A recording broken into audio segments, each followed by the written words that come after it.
Okay. Hello students, how are you? Okay. तो आज का टॉपिक है हमारा role of renewable energy in environmental protection. Means क्या रोल निभाता है हमारा रिन्यूएबल जो एनर्जी होती है, क्या रोल निभाती है एनवायरमेंट की प्रोटेक्शन करने के लिए। ठीक है, इससे पहले मैंने आपको टॉपिक पढ़ा दिया है रिन्यूएबल एनर्जी होती क्या है। एक बार ओवरव्यू दे देता हूँ मैं। हमारी जो रिसोर्सेज होती है वो टू टाइप्स की होती है, एक कन्वेंशनल, एक नॉन कन्वेंशनल। नॉन कन्वेंशनल को ही क्या बोलते हैं हम? रिन्यूएबल। ओके। तो कन्वेंशनल जो होती है हमारी, वो एनर्जी होती है जो हमें क्रूड ऑयल से मिलती है। लाइक पेट्रोल से जो एनर्जी जनरेट होती है हमारी, और हमारी डीजल से जो एनर्जी मिलती है, कोयल से मिलती है, एलपीजी से मिलती है, ये सब जो है हमारी नॉन रिन्यूएबल होती है। ठीक है, जिसे हम रिन्यूएबल नहीं कर सकते। बट हमारी जो रिन्यूएबल एनर्जी एनर्जी होती है वो क्या होती है? लाइक विंड एनर्जी जो हम विंड से मिलती है, सोलर एनर्जी सोलर से मिलती है, टाइडल एनर्जी जो geothermal energy and biogas energy. ये सब एनर्जी जो है थी हमारी नेचुरल होती है और हमें नेचुरली मिलती है। तो दूसरी बात ये क्या हो सकती है हमारी? रिन्यूएबल हो सकती है। This type of energy is renewable energy. इन्हें हम क्या कर सकते हैं? अगेन एंड अगेन यूज कर सकते हैं, बार बार यूज कर सकते हैं। तो इन्हें बोलते हैं हम रिन्यूएबल एनर्जी या नॉन कन्वेंशनल एनर्जी। ओके, ये टॉपिक मैंने पढ़ा चुका हूँ। उसके बाद है हमारा रोल क्या है, what is the role of renewable energy in environmental protection. Question है कि क्या रोल निभाती है जो हमारी रिन्यूएबल एनर्जी है इन एनवायरमेंटल प्रोटेक्शन में। तो ये आज तो हम स्टार्ट करते हैं। सबसे पहले ओके,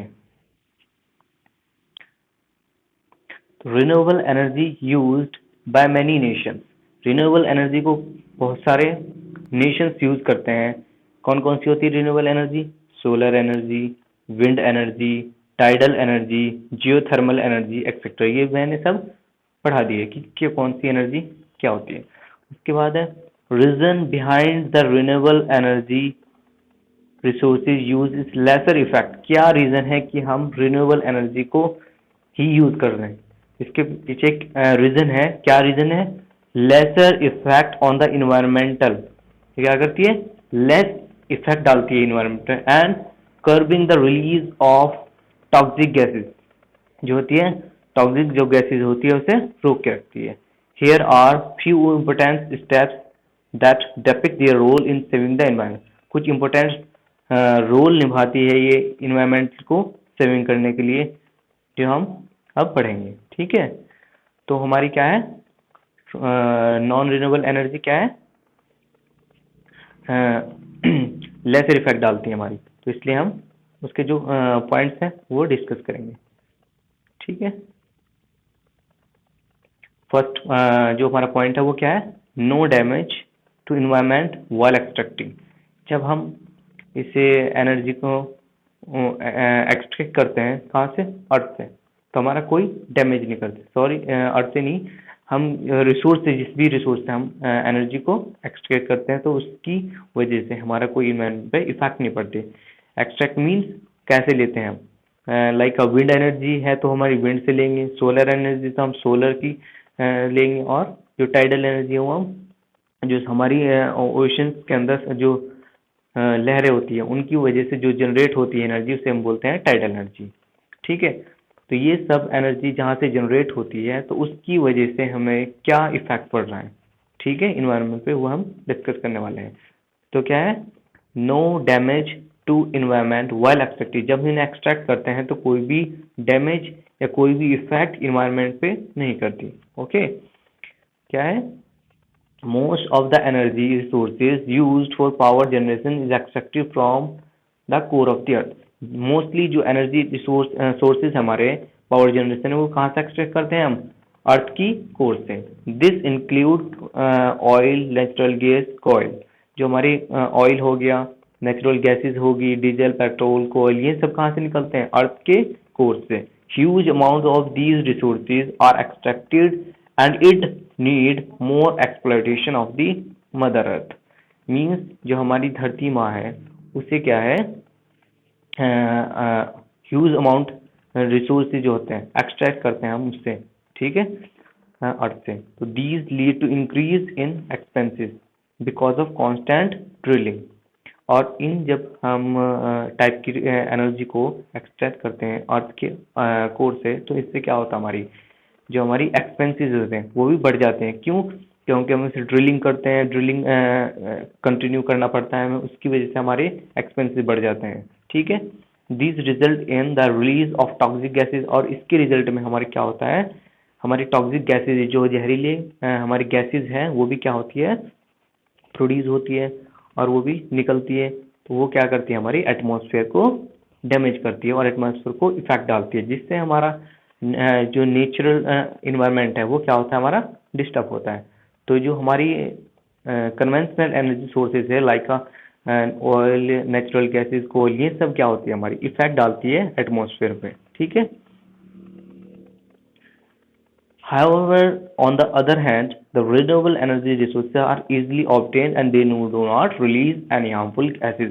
और in comparison renewable energy के, नॉन रिन्यूएबल एनर्जी के अगर हम कंपेयर में देखें, तो जो हमारी नॉन रिन्यूएबल एनर्जी रिसोर्सेज है यार, इजीली ऑब्टेन कर सकते हैं, उन्हें इजीली ऑब्टेन कर सकते हैं। कहाँ से? जिनका रिसोर्सेज है, लाइक का सन से हम इजीली से ऑब्टेन कर सकते हैं, विंड से ले सकते हैं, जियोथर्मल में जो होता है अर्थ के जो उससे निकलती है जो हीटअप होता है उसकी वजह से लेते हैं, टाइडल एनर्जी ले सकते हैं, बायोगैस से गैस इजीली ले सकते हैं। तो ये सब गैसेज जो हम एनर्जी ले रहे हैं ये क्या हमारे इजीली ले सकते हैं उसके सोर्सेज से, in comparison of non renewable energy, and they do not release any harmful gases. और ये सब जो गैसेज होती है रिन्यूएबल, वो क्या करती है, कोई हार्मफुल इफेक्ट या कोई हार्मफुल गैसेज रिलीज नहीं करती।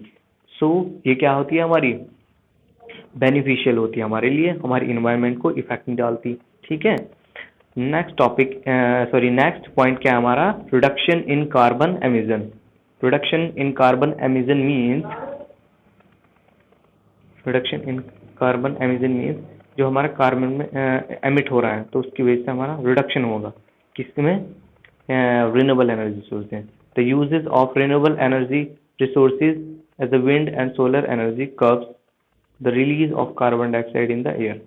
जो विंड हमारी या सोलर एनर्जी है तो वो क्या करती है, रिलीज होती है carbon dioxide in the air में। The renewable energy is present in abundance and only needs right technology and infrastructure. Means जो रिन्यूएबल एनर्जी होती है हमारी प्रेजेंट होती है वो अबंडेंस फॉर्म में मिलती है, एंड ओनली नीड क्या होती है हमें, राइट एक अच्छी टेक्नोलॉजी की जरूरत है, एक अच्छी इंफ्रास्ट्रक्चर की जरूरत है, बाकी में कोई प्रॉब्लम नहीं होती उससे, ठीक है। Moreover the other electricity जो हमारी होती है generation resources emit nearly 40% of the carbon dioxide that is harmful to the atmosphere. और जो अदर टाइप की रिसोर्सेज होती है हमारी वो क्या करती है, एमिट करती है 40% of carbon dioxide and 40% carbon that is harmful to the atmosphere, जो कि हमारी एटमोसफियर के लिए क्या होती है, हार्मफुल इफेक्ट करती है हमारे एटमोसफियर पे कार्बन डाइऑक्साइड, ठीक है। The uses of renewable energy resources reduce the carbon emission as there is no burning or extraction required. जो renewable energy sources होते हैं हमारा रिड्यूस करते हैं कार्बन की एमिट होने से, कार्बन का नहीं निकलता उसके अंदर से, किसके अंदर से, रिन्यूएबल एनर्जी रिसोर्सेज के। पर जो हमारी नॉन रिन्यूएबल एनर्जी होती है लाइक कोयल या डीजल, उनके अंदर से क्या है, कार्बन एमिट होता है, वो रिड्यूस करती है, तो उसकी वजह से हमारा क्या है, पॉल्यूशन इफेक्ट करता है। बट इन कंपैरिजन जो हमारी नॉन रिन्यूएबल एनर्जी होती है वो क्या होती है, कार्बन को एमिशन नहीं करती, and there is no burning और एक्सट्रैक्शन रिक्वायर्ड। इसे बर्न करने के लिए या एक्सट्रैक्ट करने के लिए भी जरूरत नहीं पड़ती। थर्ड क्या है हमारा point, help in curbing global warming. Global warming से हेल्प मदद करती है, हम कर्ब करने के लिए, ग्लोबल वार्मिंग को रोकने के लिए भी हमारी मदद करती है। कर्बिंग का मतलब उससे बांध के रखना, तो ये क्या करती है, रोक के रखती है। The renewable energy sources help in curbing the global warming global warming as it mitigates the greenhouse gas emissions that are major contribute factor to it। और जो रिन्यूएबल एनर्जी सोर्सेज हेल्प करती हैं कर्बिंग द ग्लोबल वार्मिंग से रोकने के लिए, जिसकी वजह से हमारी ग्रीन हाउस जो गैसेज होती है वो एमिट नहीं होती, ठीक है, जो कि मेजर कंट्रीब्यूट करती है हमारे इन्वायरमेंट को इफेक्ट करने के लिए। The uses of conventional energy sources will help in eliminate the emission of toxic gases। जो इस टाइप के एनर्जी रिसोर्सेज होते हैं हमारे, वो क्या करते हैं, हेल्प करते हैं हमारे किसमें, एलिमिनेट करने में, खत्म करने में, एमिशन ऑफ टॉक्सिक गैसेज जो हमारी निकल रही है उसे एलिमिनेट करने में हमारी हेल्प करती है। This will further lead to transformation of renewable energy sources for power generation and encourage the greener concept। उसके जो हमारी ट्रांसफॉर्मेशन जो है रिन्यूएबल एनर्जी सोर्सेज का, वो क्या है, पावर जनरेशन करना है, और इस पावर जनरेशन की वजह से हमारी कोई इफेक्ट नहीं हो रहा, तो इससे क्या करती है, वो इंकरेज करती है, बढ़ावा देती है किसे, ग्रीनर कॉन्सेप्ट, मीन्स हमारा जो वातावरण है वो क्या रहे, ग्रीन। ओके, नेक्स्ट टॉपिक है, सॉरी नेक्स्ट पॉइंट क्या है, sustaining the renewable energy sources. Sustaining the renewable energy sources, कैसे सस्टेन कर सकते हैं रिन्यूएबल एनर्जी सोर्सेज को। It is the important to maintain the renewable energy sources. ये क्या है, इम्पोर्टेंट है, किसे मेंटेन करने के लिए, रिन्यूएबल एनर्जी सोर्सेज को, as this will help in generating the power for longer period. और ये क्या करता है, हमारा एक लंबे टाइम तक, लॉन्ग पीरियड तक हम क्या कर सकते हैं, पावर को जनरेट कर सकते हैं इन रिन्यूएबल एनर्जी सोर्सेज से। लाइक है हमारी जैसे सन एनर्जी, सॉरी सोर्स ये है सन एनर्जी है, सोलर एनर्जी है। तो सोलर एनर्जी से हम क्या कर सकते हैं, एक लंबे टाइम तक, हम लॉन्ग पीरियड तक क्या करते हैं, एनर्जी को जनरेट कर सकते हैं, ठीक है। हमारी कोई प्रॉब्लम ही नहीं है कि कहाँ से रिसोर्सेज है, क्या हमें चाहिए एनर्जी, कहाँ से मिलेगा हमें, क्योंकि जो हमारा सन है वो तो नेचुरली है ही, हमेशा रहेगा, लाइफ टाइम रहेगा। तो उससे क्या कर सकते हैं, हम इजीली लॉन्ग पीरियड तक पावर को जनरेट कर सकते हैं, ठीक है। For this government should look forward to the right, means जो हमारी गवर्नमेंट है वो इसे क्या देखती है, फ्यूचर में जो है इसके इंफ्रास्ट्रक्चर या टेक्नोलॉजी को इम्प्रूव करने के लिए सोच रही है, ताकि हम इसकी जो है आगे ज़्यादा यूज़ कर सकें, ठीक है। Infrastructure and technology improve with the help of sustain for more time, ठीक है। Moreover the sustainability will help in dealing with many environmental issue relating to the fossil fuel depletion, emission of carbon dioxide and the treating issues।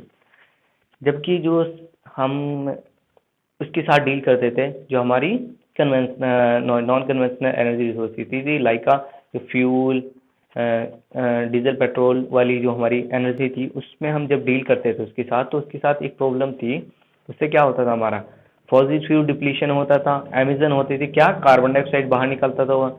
हाँ, तो उसकी वजह से हमारे क्या है, बहुत प्रॉब्लम फेसेस करनी पड़ती थी हमें। उससे क्या था, बहुत सारे इश्यूज थे हमारे सामने कि हम कैसे अपने इन्वायरमेंट को प्रोटेक्ट कर सके, कैसे हम अपने एटमॉस्फेयर को बचा सके। जो हमारे एनिमल्स है वो क्या होते जा रहे हैं, ख़त्म होते जा रहे हैं। कुछ ऐसी स्पीसीज है जो अब ख़त्म भी हो चुकी है, किसकी वजह से, पॉल्यूशन की वजह से। तो हमारे सामने एक बिग इशू था कि हम कैसे से ख़त्म से कर सकें, ठीक है।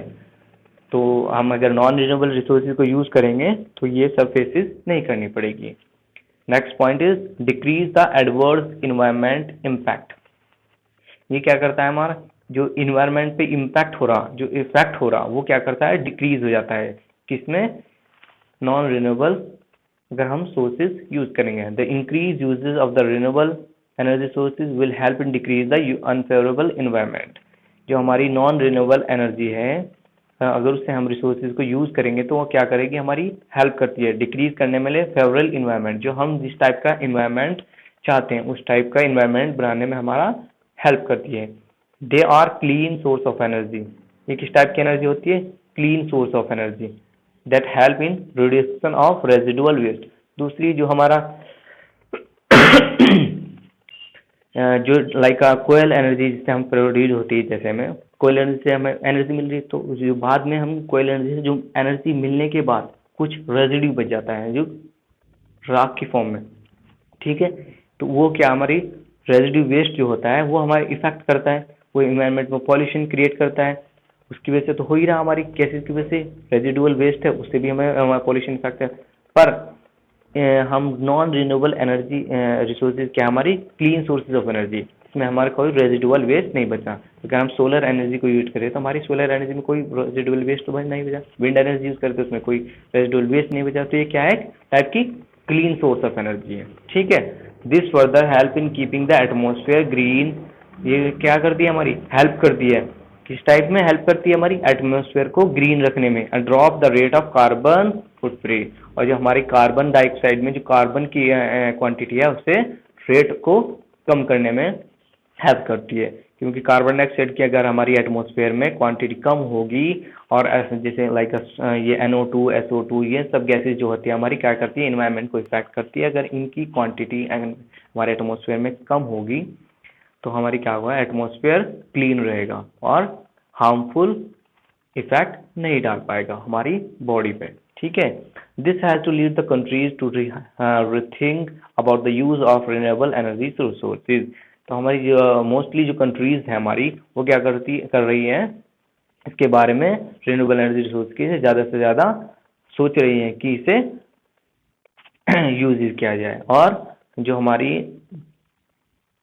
इफेक्ट हो रहा है इन्वायरमेंट को उसे हम रिड्यूस कर सकें, ठीक है। और जो हम हमारा एटमॉस्फेयर है उसे कैसा बना सके, पॉल्यूशन फ्री, ताकि जो हमारी स्पीसीज है जो खत्म होती जा रही है वो क्या है, इफेक्ट ना हो उन पे, वो खत्म ना हो। और हमारी बॉडी पे जो इफेक्ट होता है वो भी होता है, जो हमारी लंग्स को प्रॉब्लम्स होती है ये सब क्या खत्म हो जाए। तो पॉल्यूशन फ्री एटमॉस्फेयर बनाने के लिए हम क्या कर सकते हैं, हमारी जो कंट्रीज हैं वो क्या करती है, ज़्यादा से ज़्यादा रिन्यूएबल एनर्जी रिसोर्सेज को फोकस कर रही है, उसे ज़्यादा से ज़्यादा यूज़ करने पे ध्यान दे रही है। तो आपने, ठीक है, आप सबने देखा होगा जो हमारे आजकल सोलर हीटर यूज़ करने लगे, सोलर रिक्शा यूज़ करने लगे इन कंपैरिजन ऑफ जो हमारी डीजल पेट्रोल, ये क्या है, पॉल्यूशन क्रिएट करते हैं। पर ये हमारे जो सोलर टाइप की जितने भी इक्विपमेंट हैं उससे कोई इफेक्ट नहीं हो रहा। तो हम ये सब यूज़ करने चाहिए ताकि हमारा एनवायरनमेंट बचा रहे, हम पॉल्यूशन फ्री रहे एटमॉस्फेयर। अगर हम पॉल्यूशन फ्री रहेगा तो एटमॉस्फेयर हमारा सही रहेगा और हमारी जो है हेल्थ क्या रहेगी, सही रहेगी। Okay, I think understand.